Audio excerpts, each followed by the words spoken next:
Readers Entertainment Radio presents Booklights with your host, author Lisa Kessler. Booklights, where we're shining a light on good books. Hello, everyone. Thanks for tuning in to Booklights today. You are in for a treat, especially if you're a thriller lover. Today we have on bestselling author Tess Gerritsen. And if you haven't read her books yet, oh my gosh, you're in for a treat. There are so many to binge read. She's just fantastic. So if you haven't read her yet, I'm going to read her bio here so you can get to know her. International bestselling author Tess Gerritsen took an unusual route to a writing career. She's actually a graduate of Stanford University and later earned her MD at the University of California, San Francisco. And while on maternity leave as a physician, she began to write fiction, publishing her first novel in 1987.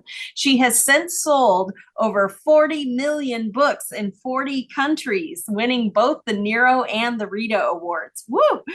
Gerritsen's novels have been major bestsellers around the world. Critics praise her books as pulse-pounding fun, scary and brilliant, polished and riveting prose, and Publishers Weekly dubbed her the medical suspense queen.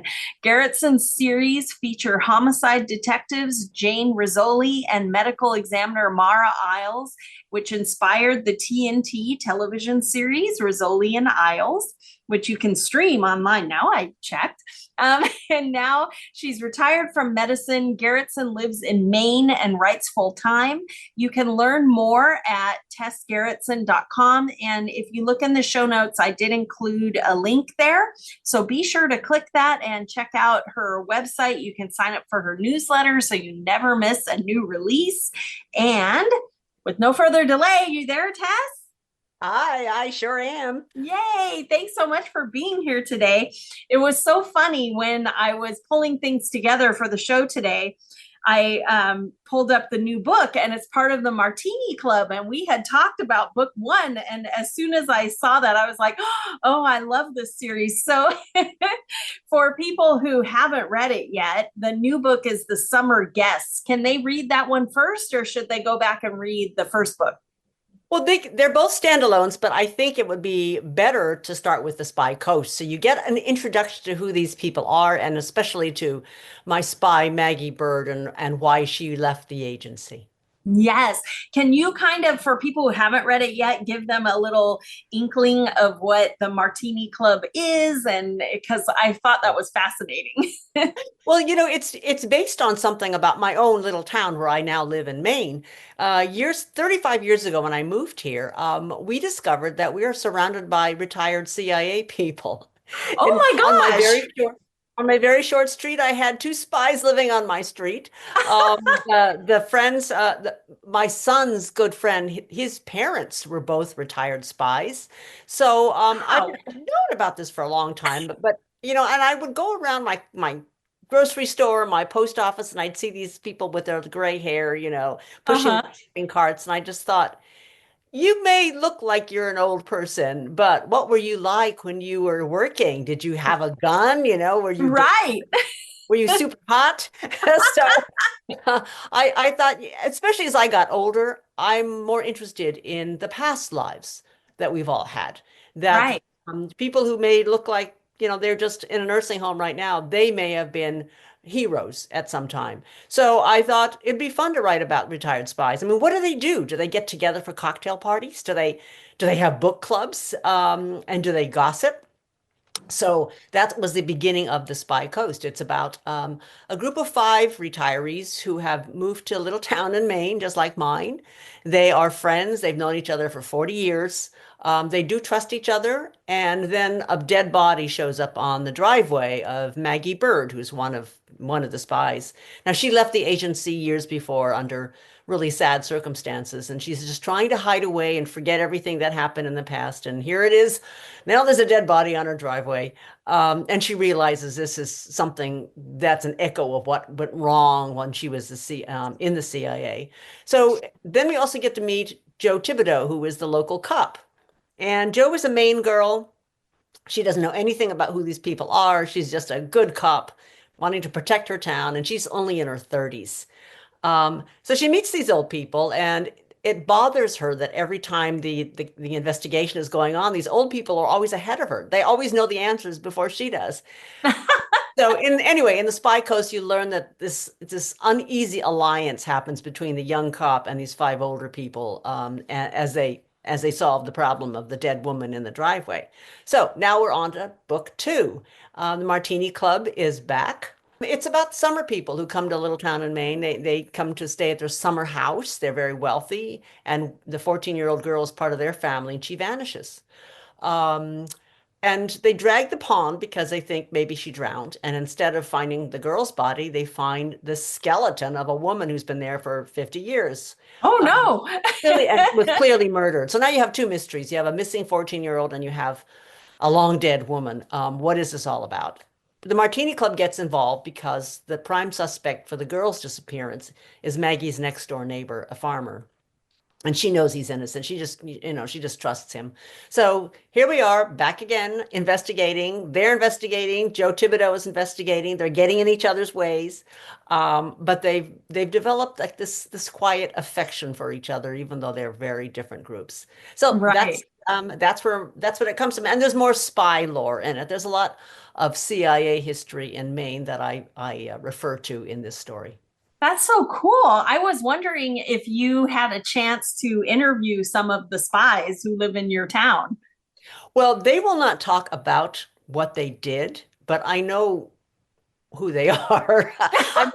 I know who some of them are, let's put it this way. And I get a lot of ideas from what people tell me. From some of these spies have grown children, and the idea that inspired the summer guests came to me from the adult daughter of a retiree who had since died.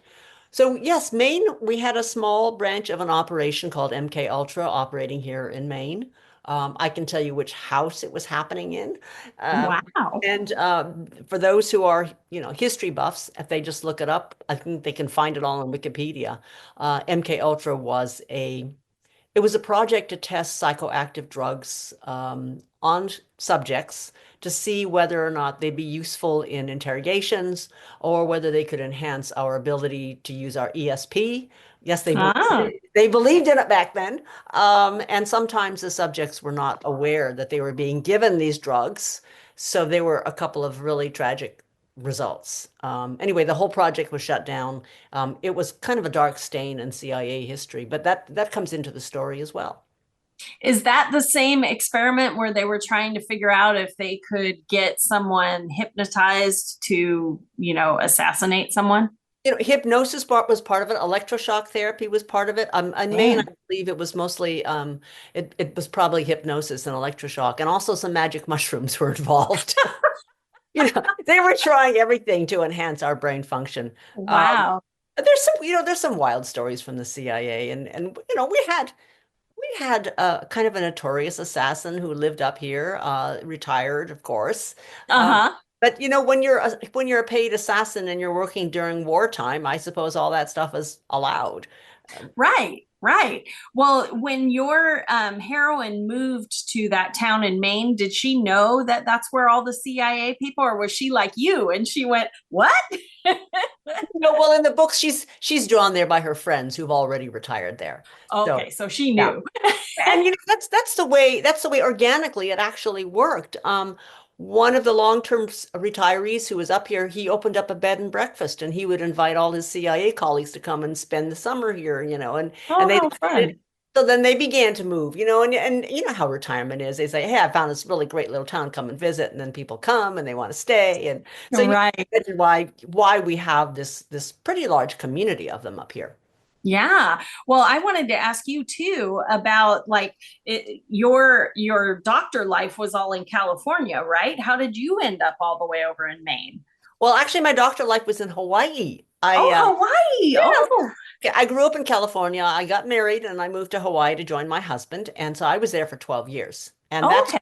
that's where I practiced for about really 5 years full time and maybe 5 years part time.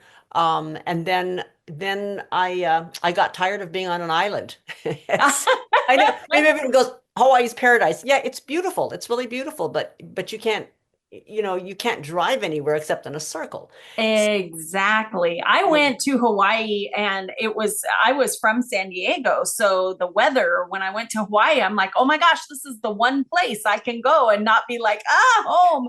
I'm cold, yeah. But I took a wrong turn and it took me through a tunnel under a mountain. And then I realized, oh my gosh, I'm on the other side of the island. And I had that realization like you, I'm like, oh, you're trapped.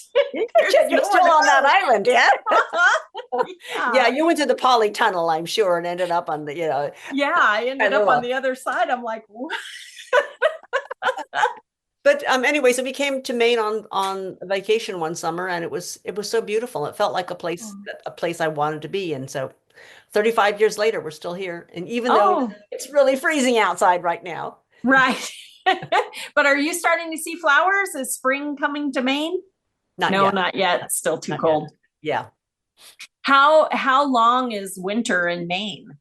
Well, it varies. I mean, I had been here where you start to see daffodils blooming in April, but I'm just seeing like the very tips of them poking out of the soil right now. Oh, okay. And we're going to have snow this afternoon. Oh my gosh. No spring yet there. Not yet. Not yet. Well, this new book is a series, right? How many books are going to be in the series? Do you know? I'm finishing up the third book right now. It is called The Shadow Friends, and it involves another member of the Martini Club. Her name is Ingrid. She is, I call her the Hermione of the group because she's the smart one. Okay. So there are 2 women and 3 men in this group, and Ingrid gets into trouble because one of her ex-colleagues from the CIA days, and he is also her former lover, pops back into her life. Now she's happily married. She's happily married. And so this ex-lover, who's still really hot, even though he's 70 years old, wants to pull her back into work because there's something that needs to be done. So now she has to make a choice. Does she follow her ex-lover off to Amsterdam, or does she just say, forget about it? Anyway, that's the story of The Shadow Friends. Okay. And is that going to be the final book? Is this just a trilogy? I don't know. I'll finish this. A lot of writing a series has to do with how attached you are to the characters, whether they're still talking to you. And when I finished the first one, I immediately wanted to go back to their cocktail parties. And I join you back and you're having martinis again. And then when I finished the second one, I thought, oh, I know what's going to happen next. So it's one of these things where they just pull you into their lives and you don't want to let them go. Right. They're just like old friends. Every time you go back to the book, you're like, oh. I know, and they're far more clever than I am. So I want to hang out in their circle and see what they have to teach me. Right. Well, speaking of old friends, are there going to be any more of the Rizzoli and Isles series? I don't know. Okay. When I finished book 13, they're all still alive. I haven't killed off anybody, so Yay! But the truth is, I am so excited about writing about these 5 people and about writing about my own little town that I'm gonna hang out with them for a while. Yeah. Oh, super fun. When you're writing these CIA books for the Martini Club, do you still get to pull in some of that medical knowledge that you have? Yes, absolutely, because they usually involve a murder, and especially with with summer guests, there is a lot about. It sounds like often left field, but dental amalgams. What kind of fillings do we wear in our teeth, and when did various formulations when were they used for teeth? So it helps you date how old that skeleton is, and I also have some aspects about. When you see bones that have been in water for 50 years, what do they look like? So a lot of it has to do with forensic anthropology this time around. And then the book I'm writing now called The Shadow Friends, there's a particularly gruesome way of somebody getting killed, and there's an autopsy. So of course that comes in. Right. Do you have friends who are still practicing because it seems like medical science keeps changing so rapidly. So how do you stay up on what the new treatment would be, or the new, way what machines they would use or anything like that? Well, that's a good question. But since I don't write about people who are actively practicing medicine on live people. Um, I don't have to deal with that. So most of my stuff has to do with, with postmortems. And so I will, I will bring in medicine when it has to do with people who are dead. But right now, I'm just focusing on, I guess, on tradecraft, on what is it like to be a spy. What I'm most interested in, what really brought me into this whole world of espionage, was I was looking at what were the emotional ramifications of working in this profession? What is it like to not be able to tell the truth, to keep so many secrets, Right. and not even to be able to tell your family? There's a new article that just came out in the Post about the files being released from JFK's assassination, and it reveals there were a lot of CIA assets there, and the journalist began to ask their families, and they said, "We had no idea Dad was a spy." So these people went to their graves never telling their own children what they did. Um, Wow. I don't know Wow. what that's like to not be able to trust your children to keep this secret. Right, right. And I would think that that would also make the band of friends tighter than most because they know things about you that you can't even share with your family. So Right. you have a very, I would think the bond would be very strong. I would think so too. And the stresses are pretty powerful. I mean, one CIA person told me that they have a pretty high divorce rate. I Uh, bet. and alcohol is a is Yeah, rampant, you know. I So, would think, yeah. yeah. Are there CIA operatives who are married to each other, or is that not allowed? Oh yes. No, the way I found out was I was telling you about my son's friend's parents. Well, I was arranging a sleepover for the two boys, and I was talking to the father just to make sure that all the details were correct. And he said something that made me tell a joke. I said, "Oh, you must be one of those retired spies." And there was a long silence on the phone, and he said, "Who have you been talking to?" So that's how I discovered that he was a spy. And then I found out later that his wife was as well. They were married to each other. I think the CIA likes to have married spies because they don't have to keep secrets from each other. They can work together. Right, It's a very good cover that they are married. right. And there's a big advantage to having married spies. Okay, wow. But their kids don't know anything about it. Not necessarily, no. Wow, wow. That's amazing.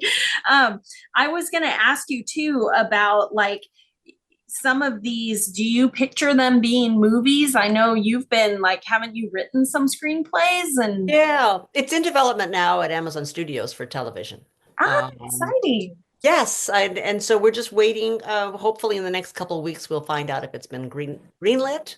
And I've already read the pilot episode script, and it's fantastic. So I think, I'm hopeful that it will go on to television. Oh, that was great. And are you going to be involved at all or are they just No, no, okay. that they will have their own showrunner who will be writing all the scripts based on the books. And the hope is that it won't just be a limited series, that it will be a continuing series with these five people. Yeah. Oh my gosh. And then you probably will be writing more books, right? Yes, yes. And what I love about it is that it's a vehicle for five, wonderful actors who are in their 60s and above. I mean, how many shows have that opportunity?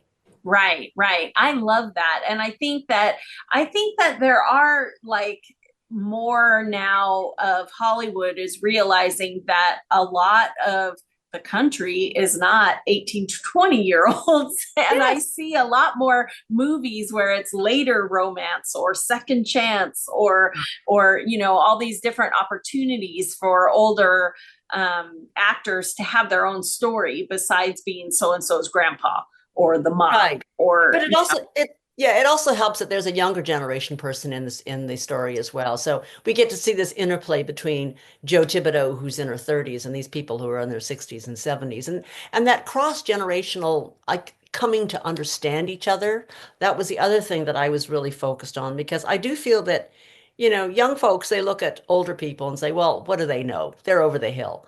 Right. Without really appreciating how much wisdom and how much institutional memory is with these older people. So to see Jo, who's a kind of a cocky young cop, realize that she's out thought Right, by right. these older people was a lot of fun.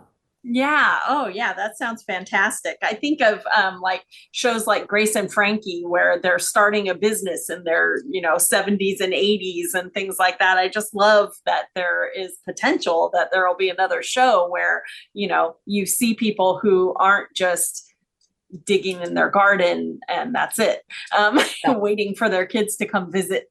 Right. Now, these guys, I mean, they still have their rifles. Right, right. They have skills. A particular set of skills, yeah. Right, right. Yes, a particular skill set. Um, so you've written all of these thrillers. Do you have a secret genre that you are eager to put your toe into? Well, I've always loved historicals. Mm-hmm. The only problem is I don't think they sell very well. I've Mm-hmm. written two historicals, one of them being The Bone Garden, which was about medicine in the 1830s. That was one of my favorite books because it really delved into the the horrors of going to a hospital in 1830. Right. Oh my gosh. And the fact that you were probably less likely to die if you stayed home. But Right. I would love to do more about the history of medicine. I just don't know if it makes sense to write a book like that. Right, right. I remember doing research in college about Beethoven, and that somehow that guy had survived like 2 or 3 stomach intestinal surgeries. And I'm thinking, what? I know, I and didn't know they were did dosing that. them with all kinds of horrible things. I mean, mercury. You just stay away Yeah. from doctors back then. That was the best thing you could do. Yeah. Oh my gosh. I just thought, wow, how did you survive? And pain, do they just give you alcohol and hope for the best? I just, No whew, anesthesia. yeah. It's wild. I feel like medicine way back then was kind of like Wild West, instead of guns, they had, here's some leeches and some, Yeah. So the you know, leeches are the least of it. I mean, it was the dirty hands that was the worst part. Yeah. that's true. And that guy who was the first one who figured out to wash your hands, all the doctors thought he was crazy, right? Right, right. I know. Yeah, That's what the Bone Garden was very much about childbed fever and how, well, I was focused on Dr. Oliver Wendell Holmes, who was in the United States, who told doctors to wash their hands, the very first. oh, And okay. You were, um yeah. I mean, Semmelweis was the one who did it in Europe, but Dr. Oliver Wendell Holmes was the first in the US.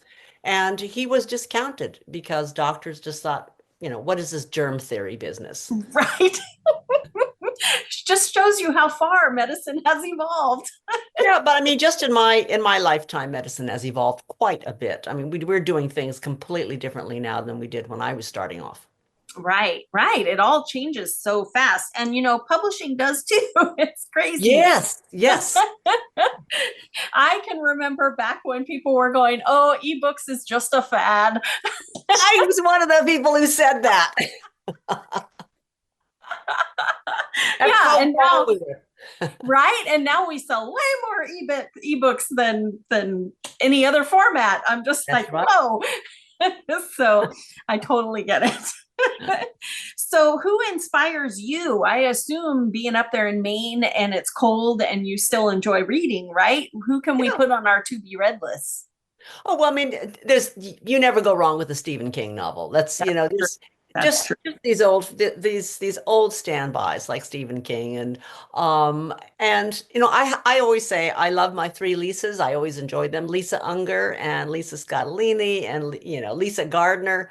Um, Yeah. so I like crime novels that are female centric and Mhm. three will do it. Yeah. Oh, I love that. Okay. Well, the next book is the third one in the series, and you're finishing that up now. And I noticed that it's on pre-order, right? Yes, we had already, well, once we got a title, they put it on pre-order. Yeah. So So everyone can go grab it. What's the title of the new one? The Shadow Friends. The Shadow Friends. Okay. So everyone who is listening, when you get hooked and you go back and read the Spy Coast and then you read the Summer Guests, you can pre-order the next one and get it right in your e-reader or in your mailbox. And hopefully, I always tell people who are listening, who are readers, I know that there is this inkling that you want to wait till the series done and then buy the whole thing. But the reality is, like this one, it could be so many more books than just the trilogy, but you have to buy them when they come out, because that's how publishers gauge the interest in a series. So please go grab these books. Thank you. And you want to read them before the TV show comes out. So yes, there we go. Yes, we're all sending good vibes for the TV show. It sounds fantastic. That's so exciting. Will this be your first like streaming show? The other one was on TNT, regular TV, right? well, this would be on Amazon Prime. I assume it would be Amazon Prime TV. Right. Yeah. So this will be like your first streaming show where we all, see all the technology, everything changed, everything evolves. Everything changed. I wanted to ask you, because when I was poking around your website, I just was so intrigued, but you actually have on there The Magnificent Beast, and it's like a pig documentary. And I want to know if you love pigs. Do you have a bunch of pigs there in Maine? I don't have pigs. I'm almost embarrassed to admit that I am actually a big pork eater.